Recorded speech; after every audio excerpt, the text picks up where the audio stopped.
ये कोई एक जैसे रूल ऑफ लॉ वाले देश में ये सब नहीं होता है और हम इसको बहुत पहले से देख रहे थे, क्योंकि हमारा तो प्रोटेस्ट, मैं शिक्षक आंदोलन से जुड़ी हूँ और इन्हीं इश्यूज़ को लेके हम लगातार प्रोटेस्ट करते थे और लगातार हमको पुलिस का रिप्रेशन और इंटिमिडेशन फेस करना पड़ता था। बीच में कॉकरोच जनता पार्टी के जो मुद्दे थे उसको लेके पूरा देश जब जुड़ने लगा तो इन्होंने सोचा होगा कि हम इसको अलाउ कर देते हैं ताकि ऑपोजिशन भी कंफ्यूज हो जाए कि ये सरकार इसको मदद कर रही है तो हम जाएं कि ना जाएं। लेकिन अल्टीमेटली वो उनके ऊपर बूमरैंग किया, क्योंकि वो जब हंगर स्ट्राइक शुरू हुई, सोनम वांगचुक और बाकी जो छात्रों ने, नेहा और बाकी छात्रों ने हंगर स्ट्राइक शुरू की, उससे बहुत ज़्यादा लोग और जुड़ने लगे, ख़ासतौर से 13वें-14वें दिन के बाद।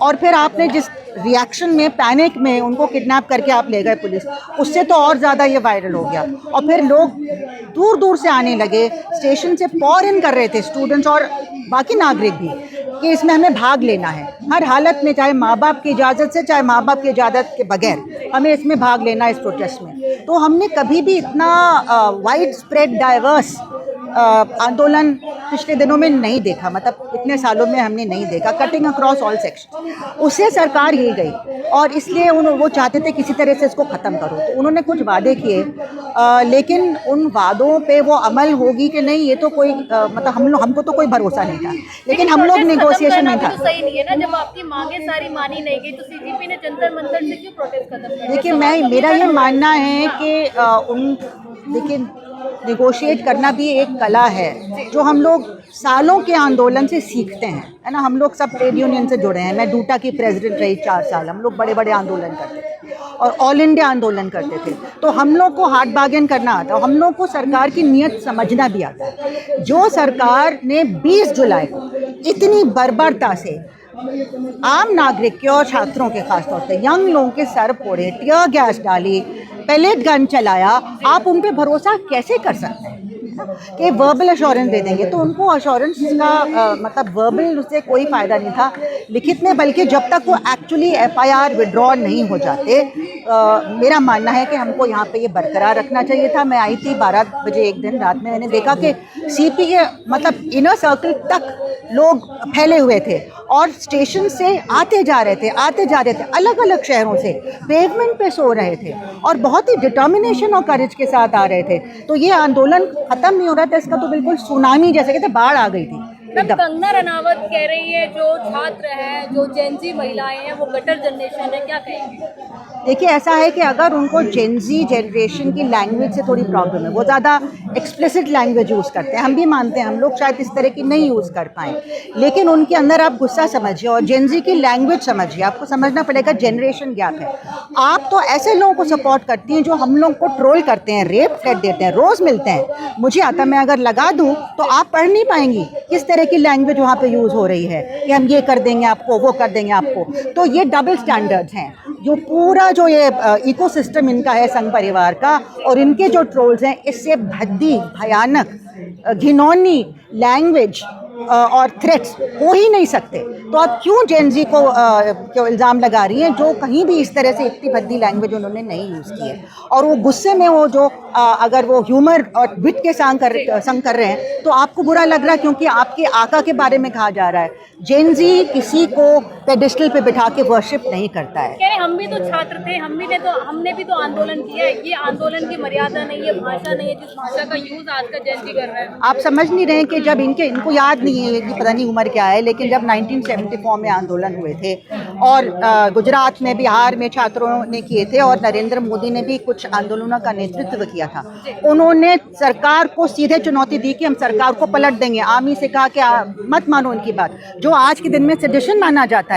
बसें जलाई गई थी, वायलेंस हुई थी। यहाँ पे किसी भी छात्र ने, किसी भी जो CJP के प्रोटेस्ट में जो छात्र आए थे, वायलेंस नहीं की। इसके बावजूद कि उनके सर फोड़े गए, उनके ऊपर टियर गैस डाली गई, उनको बेरहमी से पीटा गया, कोई हिंसा नहीं दिखाई। ये शांतिपूर्वक डेमोन्स्ट्रेशन हमारा संविधान हमको हक देता है। और अगर आप सोचते हैं कि नारा लगाना शांतिपूर्वक नहीं होता या कुछ स्ट्रॉन्ग लैंग्वेज यूज़ करना शांतिपूर्वक नहीं होता, वो भी शांतिपूर्वक है। ये सारा कुछ हमारे संविधान में है, कानून के हिसाब से ये अलाउड है, ये जायज़ है।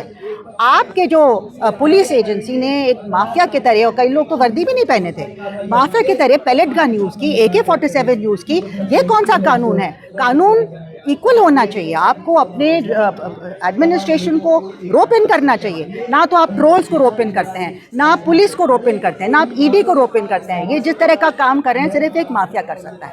तो ये माफिया की सरकार, ये यंग जनरेशन नहीं सहेगा। एक और बात मैं इनको बता दूं, ये लोग इसलिए भी घबरा गए थे कि इनके अपने बच्चे इस जेनजी के आंदोलन में शामिल हुए हैं। बहुत सारे जो बच्चे हैं, असम के चीफ मिनिस्टर की बेटी और भी बहुत सारे बीजेपी के पॉलिटिकल लीडर्स के जो बच्चे हैं वो शामिल हुए। एक ने रेजिग्नेशन भी अपने पोस्ट से दिया क्योंकि उसके अपने परिवार के लोगों का सर फोड़ा गया और उनको जेलों में बंद किया गया। तो उसने कहा कि मैं इस पार्टी के साथ अब नहीं रह सकता हूँ, उसने इस्तीफा दे दिया। तो आप समझ लीजिए कि ये जो ज़मीन हिल रही है, आपका जो वोट बेसिस, जो सोशल बेसिस है जहाँ से आपको वोट सबसे ज़्यादा मिलते हैं, वो हिल रहा है क्योंकि उन्हीं परिवारों के बच्चे इस एग्जामिनेशन लीक, जो लीक नहीं है, लूट है, ये करप्शन है, ये लीक कराया जाता है, पैसा खाया जाता है, ऊपर से लेके सारा सुयोनिज ऑर्गेनाइज किया जाता है, एनटीए के द्वारा ऑर्गेनाइज होता है। तो आप किसको बेवकूफ़ बना रहे हैं? जेन जी बेवकूफ़ बनने वाला नहीं है। तो इनको समझ लेना चाहिए, दमन से नहीं इसको कंट्रोल कर पाएंगे। अभिजीत दीप्ति ने ये कहा है कि छात्रों पे अगर उत्पीड़न नहीं रुका तो दोबारा से आंदोलन करेंगे। तो क्या लग रहा है, आंदोलन का जो ऐलान किया वो हो सकता है? हाँ, बिल्कुल हो सकता है। मैं मानती हूँ कि अगर अभिजीत दीप्ति ने ये कहा है तो अच्छा कहा है। और इस बार इनको अपने साथ एक जो नेगोशिएशन कमेटी है जो भी है, थोड़ी ब्रॉड बेस बनानी चाहिए। आखिर इसमें जो छात्र हंगर स्ट्राइक पे थे उनमें से एक को भी आपने नहीं रखा। आप खुद हंगर स्ट्राइक पे नहीं थे, माना कि आपने शुरुआत की है ना, आपने भी बहुत अच्छा रोल प्ले किया, लेकिन आगे चल के जब आंदोलन बढ़ा है, इन सबका योगदान उसमें था। बहुत सारे लेफ्ट ग्रुप्स के भी स्टूडेंट्स आए थे और हंगर स्ट्राइक पे बहुत सारे लोग और भी बैठे थे, कम से कम 21-22 स्टूडेंट्स बैठे थे। तो आपने उनको अपने साथ शामिल करना ठीक नहीं समझा। उनकी एक एक्सपीरियंस है, एक तजुर्बा है हार्ड बार्गेनिंग का और समझना अपने ओपोनेंट को। तो सबकी सहमति के बगैर आपको ये आंदोलन वापस नहीं लेना चाहिए था। आप एक दो दिन रुक जाते, देखते कि सरकार का रवैया क्या है। बल्कि उस दिन भी यहाँ पे टारगेटिंग शुरू हो गई थी निज़ामुद्दीन में, जामिया के बाहर, हर जगह।